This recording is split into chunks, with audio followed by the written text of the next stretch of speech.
Welcome back to the channel. On today's video, I brought in my old college lecturer to talk about how to get an apprenticeship. This is obviously a plumbing course, so we're going to be saying how a normal person from leaving school, or if you want to retrain, how can somebody get an apprenticeship? This is Mr. Dave Quinton. Hi guys. He's been my college lecturer. I think, when did I do? 17 years ago, I think you did it, Matt. Yeah, definitely something like that. He's older than he looks. Well, so is Dave. And yeah, I thought Dave would be the perfect person to talk about how to get an apprenticeship, because it's what you do, right? It is what I do, and you know, I've been doing it for a long, long time in my life. I was a plumbing apprentice. I started my apprenticeship in 1984, and things have kind of changed quite drastically since I started mine. And again, they've changed quite drastically since you started yours all those years ago.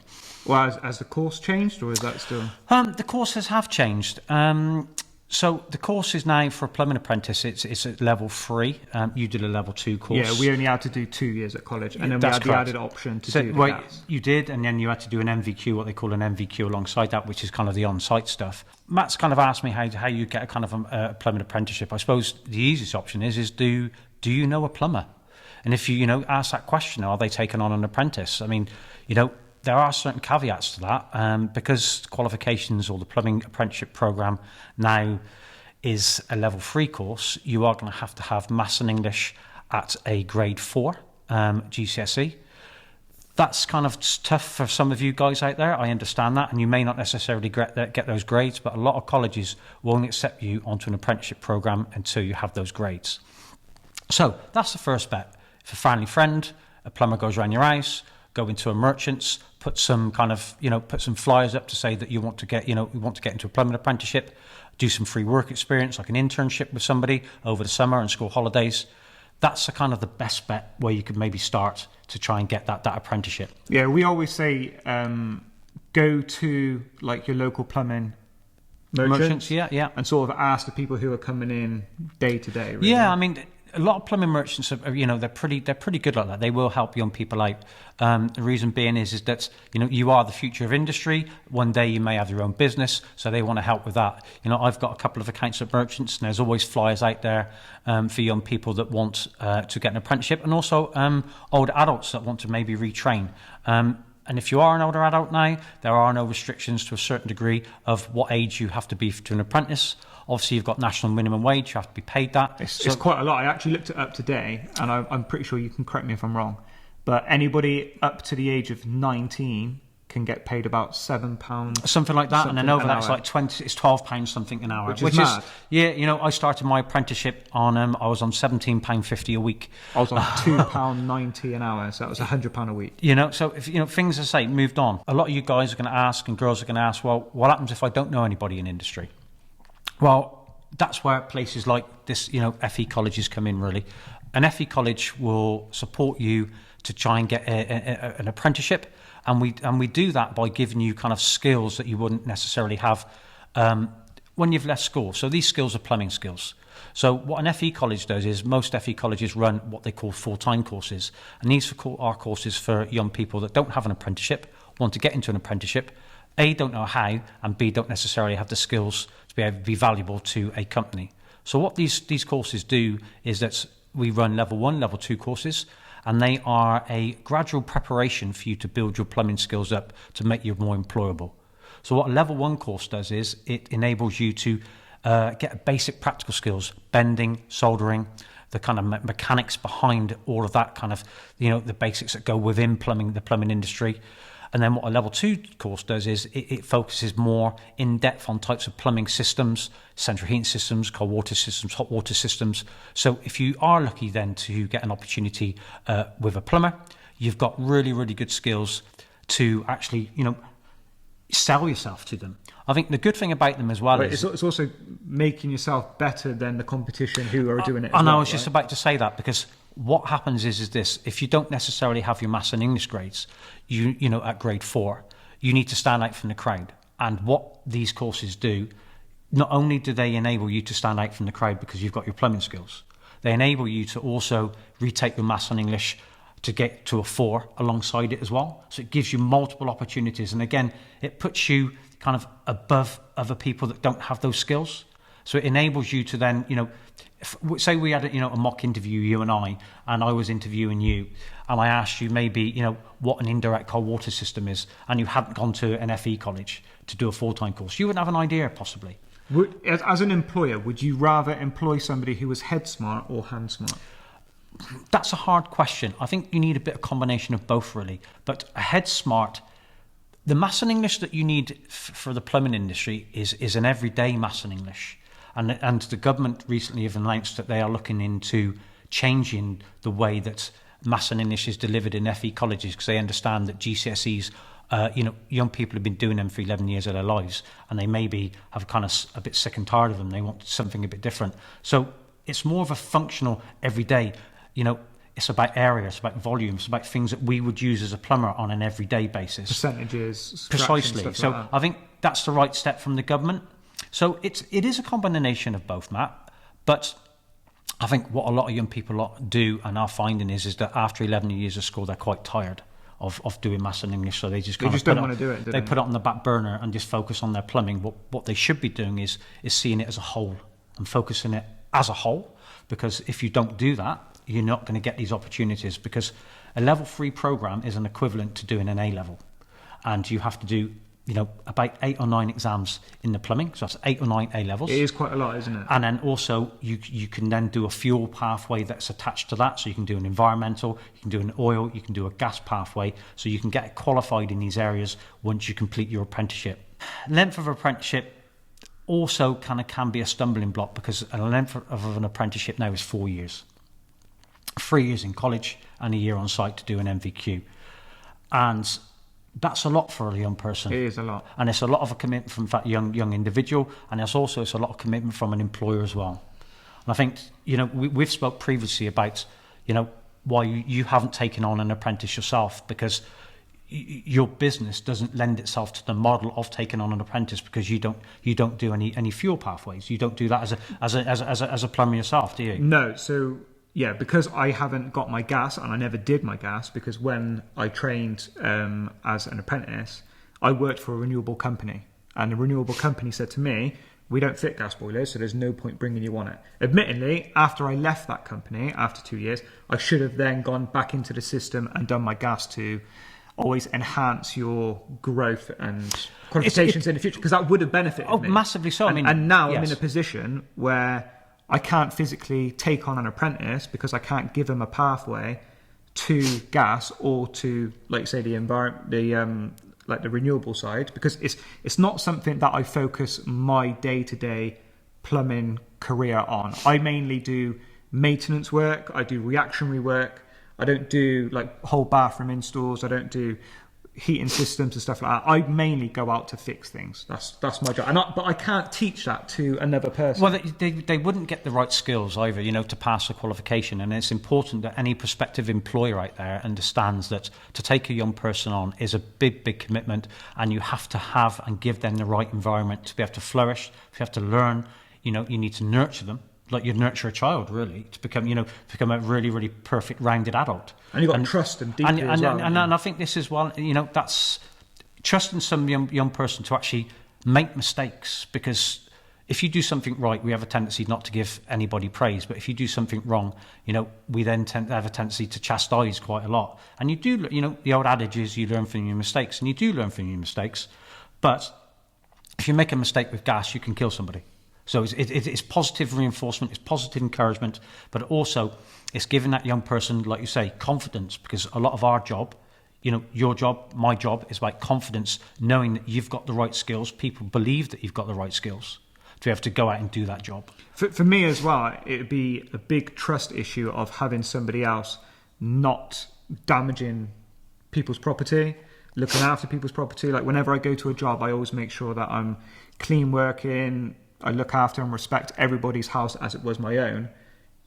Last thing I want to do is have somebody come in with me and they just trade mud and everything all through, and then do you know what I mean? That's just another headache for it. That's one of my fears as well. So go back 17 years, okay? When I started teaching you, did I not teach you that?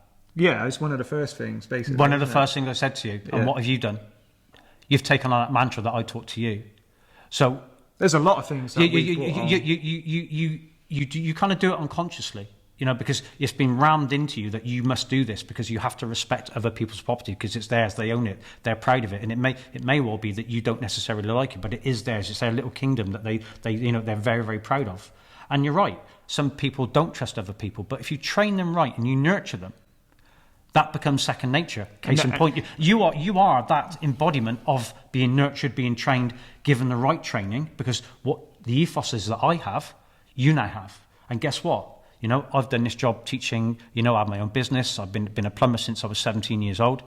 And it's great to see a reflection of me and you, because the ethos is that I carry as a young person and as an apprentice, and now as someone who's coming towards the end of his career, you are now giving people an opportunity to understand what it is to be an apprentice.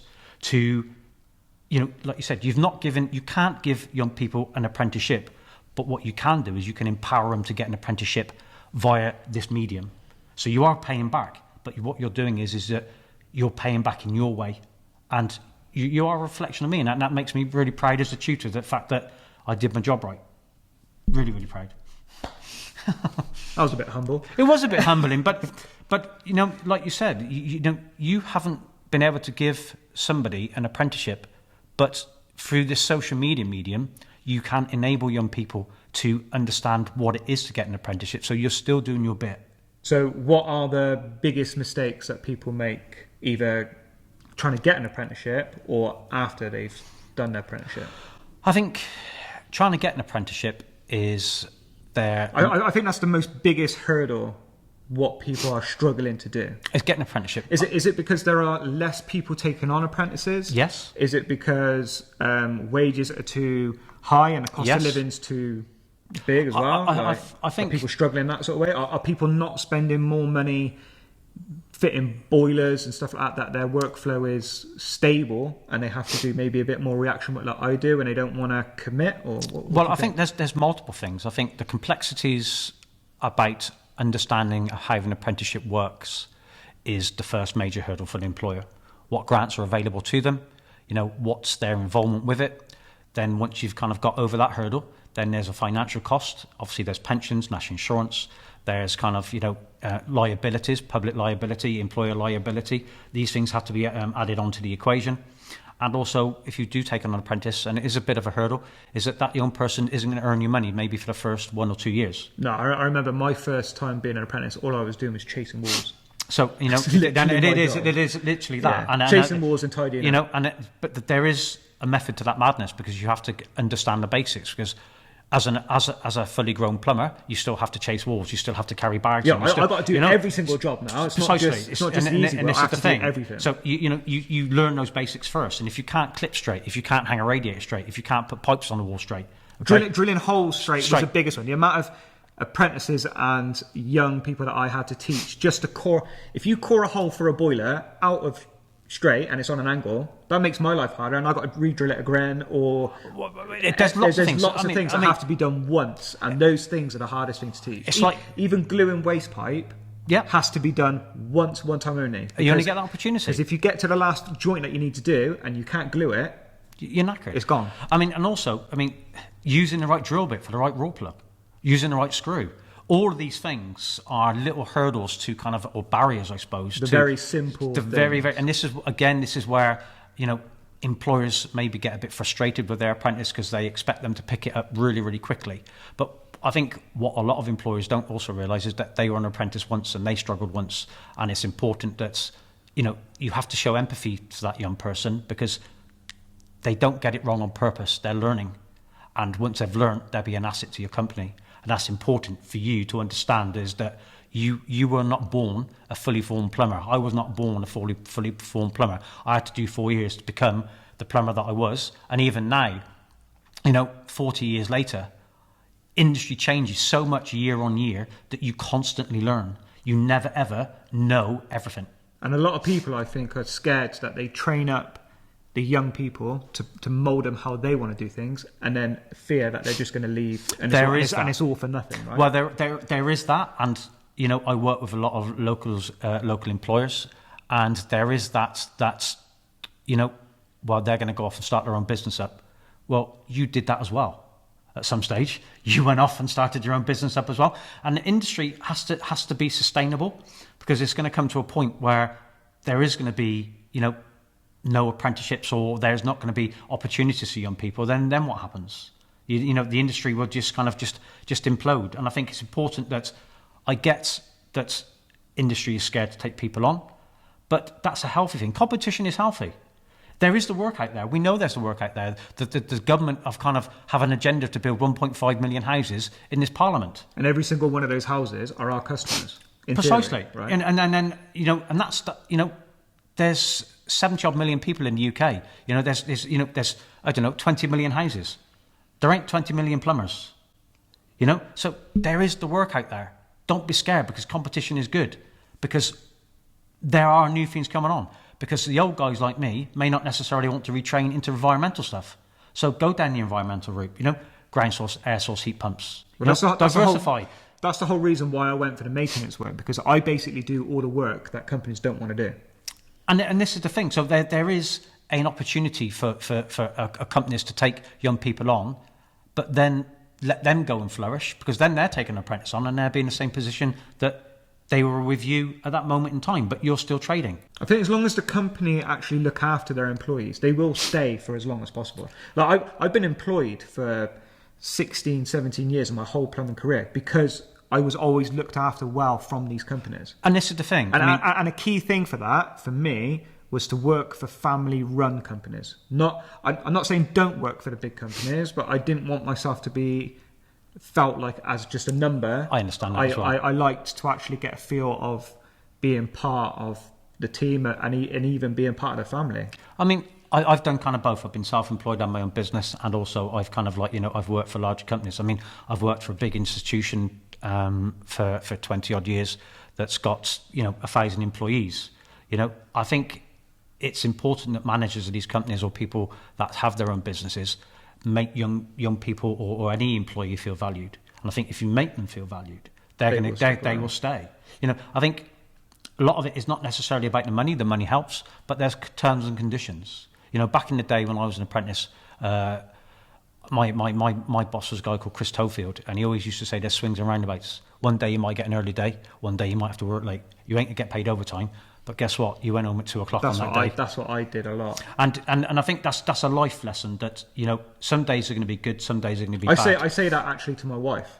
Some days I'll be home late, some days I'll be home early. And that's if a young person can take on that mentality of that, what they're getting is they're getting a skill that will last them a lifetime. That person is investing in them, paying a lot of money for them, because yes, they pay for their apprenticeship in their taxes to a certain degree. Yes, they pay for their wages, they pay for their sick pay, they pay for their holidays, they pay for their pension, they pay for their national insurance. They have to find work. It's not the young apprentice's job to go out and find them work. No. It's the employers. So apprentices have to kind of own that as well and think, well, you ain't paying me enough. Well, look at the bigger picture here. Okay, you're getting free money in a pension, because that's what the employer has to do. He has to pay you money to go into your pensions, because that's free money. So yes, you may be, I don't know, say you're getting 200 quid a week, but in reality you're getting 240 quid a week, because he's putting 40 quid a week for you into a pension that you don't know about, that at some stage, yes, you won't get it now, but in later life you think, oh, the guy's paid 40 quid a week, I can get a pension now. So that's important, that young people have that bigger understanding as well. So it's a twofold kind of environment that needs to happen, is that the employer has to show compassion and care and take care of their young apprentice, but the apprentice also has to be kind of very mindful of the employer is taking a chance on this person and will give them a skill. Like I say, I'm 58 and a half now, and I've been a plumber. Yeah. I've been a plumber for 40 years of my life, and it's led me to work abroad all over the UK, and it's enabled me to work in education for nearly 21 years and enable the next generations, case in point, you sat next to me, to sustain the industry, because if we don't sustain it, that it will crash. What's your best advice that you can give an apprentice or somebody seeking out to be an apprentice? So in the very first sort of stages, what you think they should do? So for me, it's persistence. Don't give up, because there are companies out there Who will see a letter, back it, don't think about it again. You know, just knock on doors. You know, as I say, use your family contacts if you have them. You know what I mean? As an apprentice, so that's. And then if you haven't got an apprenticeship, come and do a full-time course at a college, your local FE college. You still think that's a good 100%? 100%. If plumbing is what you want to do and you can't get an apprenticeship, look for those options. So last year, our level 2 group, 50% of the level 2 group got an apprenticeship. That's really good, isn't it? I think. So that means young people that come into college, they didn't necessarily have their maths and English grades. They've come into college for 2 years, they've done a level 1, they've done a level 2, they've done their maths and English, they've got their GCSE grade 4 or a functional skill, which is another maths and English qualifications that they can do. And that's, you know, half the class got an apprenticeship with local companies. Now, they would never have got that without this place. So that's wonderful. So that, you know, don't necessarily think I'm never going to get an apprenticeship, because you can do. Come to places in FE college. Your local FE college will support you with careers advice, you know, what you need to get, you know, work experience. What does FE stand for? Further education. Right, got it. Okay, so post 16. If you are an apprentice, it's a long haul. Stay there. Okay? Definitely don't quit. Don't quit. I had one of my relatives, he wanted to do an apprenticeship because he saw me do it. After going to college, trying to do something, that didn't work out. He went back in to doing a plumbing apprenticeship, come on with a company that I was working for, and then he quit after the first year. I think resilience is a wonderful thing, and what an apprenticeship will give you, it will give you a resilience to stick at something when it's not going so well. I think most people, they have mates who are earning more money than them while they're doing an apprenticeship. Great. And then they start thinking, why am I doing this for? And I'm squatting my nuts off, working, getting dirty, and yet he's in an office earning double. But he's going to be on that basic wage for the rest of his life. You've got an opportunity then, the skills that you learn in those 4 years, to work for yourself, to earn a lot of money. You know, have a wonderful career, have your own business, diversify into whatever you want to do. So I think resilience, I think also be open with your employer. If you're struggling, speak to them. And I think it's important that young people own when they do struggle. I think it's important that they speak to employer. If they don't have an understanding, speak to them, say, look, I don't like the way you've spoken to me. I'm struggling with this. Can you tell me how I should be doing this then? You know, approach it in a way of, as I say, you want to be taught. Okay? Don't just get bolshy with them and say, oh, he's having a go at me all of the time. He's having a go at you because he probably gets a bit frustrated with you like you get frustrated with him. But if you actually have that open dialogue with each other, I think it is a partnership. If taking on an apprentice is like taking on a young, you know, it's like having another child. You've got them for 4 years. You know, I know I said to you, you know, once you're mine, you're always mine. You can always come back to me, you know, 17 years later, you're still here with me. We're still chewing the fat. You know, you moan at me for being old and stuck in my ways and not moving on. The amount of times that I come in here and show you different little tricks and stuff that I've come up with, and you go, nah, this is just the way that I've always been taught it. But that's just me. Yeah, and that's it. But I think it's for me, the biggest thing, I think, you know, any person that wants to get into this industry is resilience, having a bit of a thick skin, because there are going to be times that you want to quit. There are going to be times when it's really, really tough. You know, a level 3 qualification is hard. It's really hard. But if you have that persistence, if you have that resilience to just say, right, okay, it's not now. The reward is not now. The reward is in 10, 15 years' time when I've got a nice big house, I drive a nice car, I go on nice holidays, because I put that time and effort in back in the day. And now, guess what? I'm flourishing. That's important. One question I want to ask you. How many years do you think it takes to be a good plumber? I've got a number in my head. Okay, for me personally, okay, I said to you that I still learn every day, okay? And that means you always can improve to be a better plumber. A good plumber. How long do you think it takes in the industry to be a good plumber? And what I mean by good plumber is somebody calls you up and says, I've got a problem, can you come and sort it? And you're able to go out there and pretty much in like straight away, you know exactly what it is, the process is what you got, everything's all in your brain to work it all out. How long do you think? It depends on the individual, but I would suggest between 7 and 10 years. I held my hands up with 10. 7 to 10 years. 10 years is basically what I think it is. And I think a lot of that's a long time. It is a long time, but the thing is this, there's a lot of plumbing out there to learn. 100%. There's a lot of plumbing. And like I say to you, you know... Although I do try and keep things old school myself. But I'm still old school. I don't press fit. You press fit. That's the future. You know, you use monument benders, that kind of 2-part monument benders. I'm still a bit old school and using old set school record benders that I've had for about 30 years. Fluctuator tools? No. I use a resin-based flux that doesn't clean the pipe. I like to clean my pipe. Drill pipe cleaners? No. It's so much easier, man. So, plumbing for us in this day and age is so much easier than what you guys had it with. Imagine cutting every single pipe with a hacksaw. I mean, when I did my time, I did roofing, I did underground drainage, I did a lot of things, and you don't do that now as a plumber. But what plumbing is becoming is becoming a reflection of what today's society wants it to be, and that's fine. Because when I did my apprenticeship, that's what a plumber needed to be. Whereas you did lead when you did your apprenticeship, and guttering. We do still do guttering, but you don't do lead roofing anymore. Okay, so I think that's a positive thing. I'm a great believer in evolution of the plumbing industry. Well, a lot of stuff's being ripped out and replaced in a different way, so we don't have to do stuff like that. You know, I'm a great believer in kind of, you know, people learning new skills, because it enables them to empower themselves to go, you know, move on in their lives. But I think what's important as well is that, you know, kind of, I'm beating my drum a little bit now, is that, you know, we have to embrace environmental technologies. We have to embrace all these things because, you know, as I say, we want the planet to be around. There are technologies that, when I was doing my apprenticeship, could only be dreamt of. But now, they're, you know, ground source heat pumps, air source heat pumps, you know, press fit. All of these things are wonderful. And industry should be embracing them. And it should be saying to itself, this is a good thing. This is what the future holds. Because we need it to happen. Massively need it to happen. Yeah, 100%. And for me, you know, yeah, I'm old school. But that's how I was taught. You blend it. Because you've got old school from me, but you're also got this medium that you can then start to push. You know, you get sponsored by a lot of companies that have really kind of really cool tools, and you know, as plumbers, we like cool tools. I think it's just one of those things that I just always really went towards easier ways of doing our job, and if it means that it's using power or something a bit quirky and something, I'm all up for it. Yeah, I'm still old school. I still got hacksaws that I use and old school pipe benders. I can't remember the last one. Okay, and everything like that. I mean, I've even got a junior hacksaw that I use that my granddad made, and he made it in like 1930 something. That's class. So, I like stuff like that. So I you know, I'm an old school plumber, but you can't teach an old dog new tricks, and the person that's doing that is sat next to me.